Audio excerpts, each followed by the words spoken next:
Hello YouTube. It is nighttime and this is actually at the Old Galley Causeway.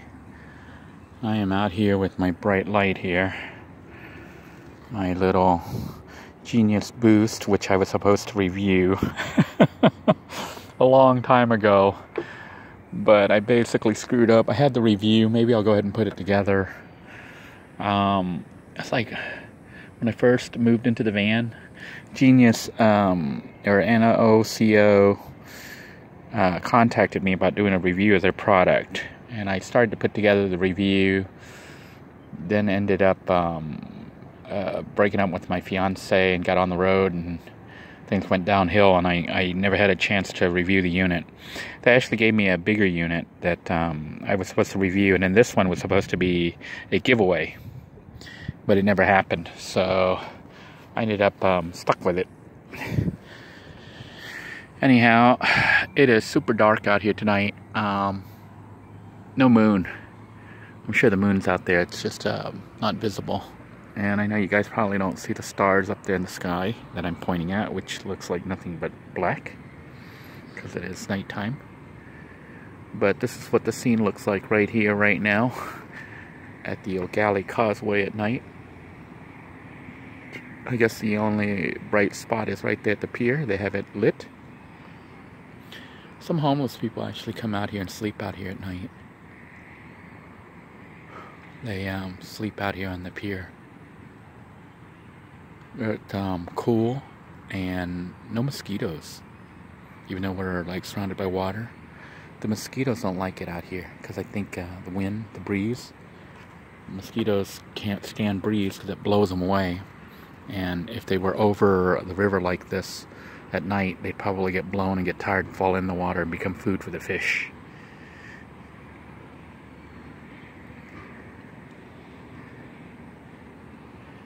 But, ooh, did you see the lightning there?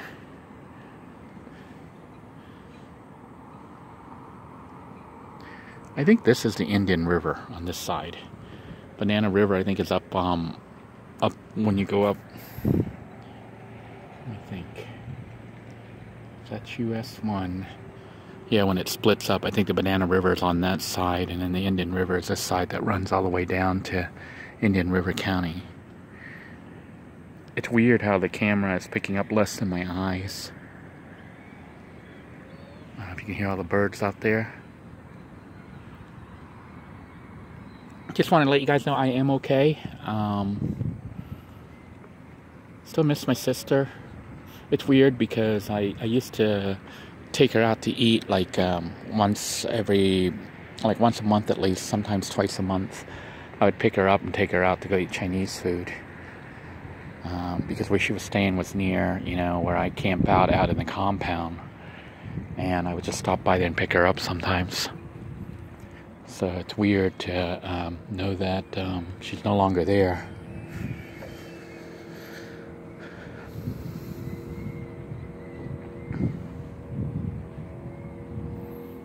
And here are the cars going across the Old Galley Causeway here at night.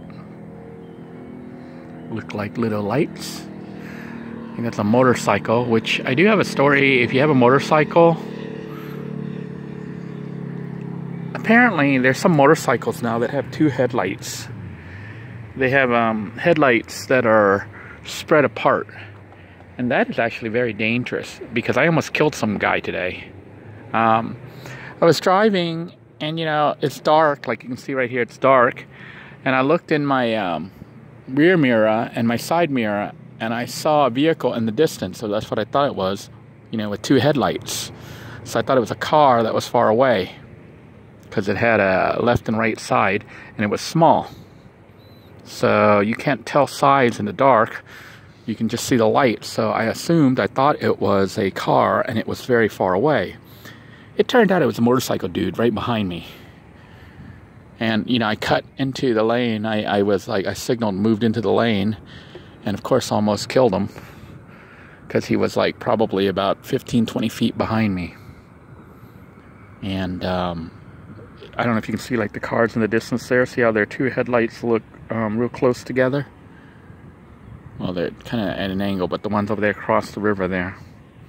They have 2 headlights, but they're like side by side, and they look close together because the vehicle's far away. Well, if you're in a motorcycle and you have 2 headlights to a car, when you're coming up behind them, you look like another car from far away. So I think having a motorcycle with 2 headlights is a really stupid thing to do. It's a good way to get killed, because cars, well, I don't know about other cars. Now that I know, I'm going to be a lot more careful, but what am I supposed to do? I assumed it was another car, not a motorcycle. And when you're driving, that's the kind of decisions you make. You know, you got split-second decisions. I looked, I saw a car far away, I signaled, then I moved over. And then the motorcycle dude swerved and came up alongside me and yelled at me. You know, but I told him, I was like, hey dude, I'm sorry. I saw your double headlights and I thought you were a car. So then he sped off and, you know, started driving like a crazy person, speeding and weaving in and out of traffic and stuff. But that's what motorcyclists tend to do. And they get hit. But then doubling the odds of getting hit by making sure your motorcycle looks like a car at night. A car that's far away, when reality is you're right behind the person you're trying to pass, or you're right on their tail, or you're about to go alongside them. So, warning, if you have a motorcycle, don't go for the double headlights. I am going to head back out to the shore and sit. Although it is really pretty and peaceful out here. I thought I heard dolphins out here, or manatees or something. It was like blowing, you know, it was like a blowing sound. Kind of like, you know, like that. I don't know if you can see the little lights here floating in the distance. Those are the posts from the boats. So there's 1, 2, 3, 4, 5 boats. 5 people living in a boat out here. And they've been here like forever. I think if you have a boat, you pretty much have free reign of where you want to go, almost, until a storm hits. Because, you know, on the Melbourne Causeway, I think it was, yeah, we saw a bunch of boats that had, was it Melbourne or O'Galley?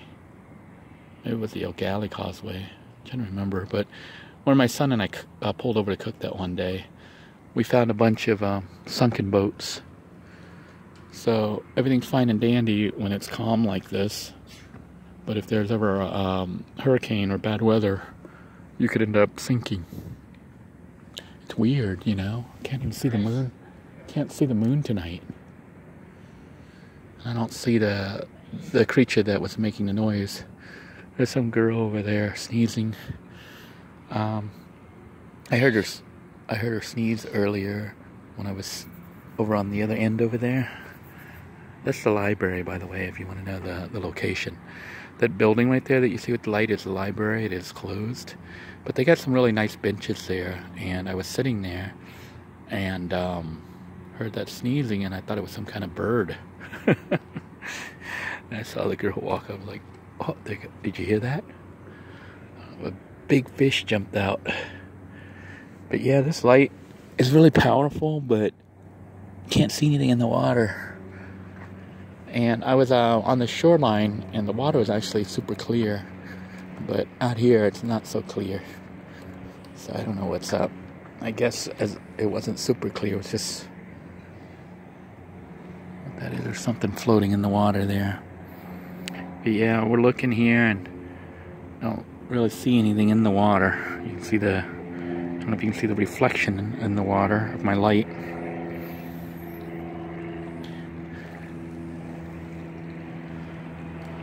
There's a couple of people fishing, and it looks like all they caught were catfish.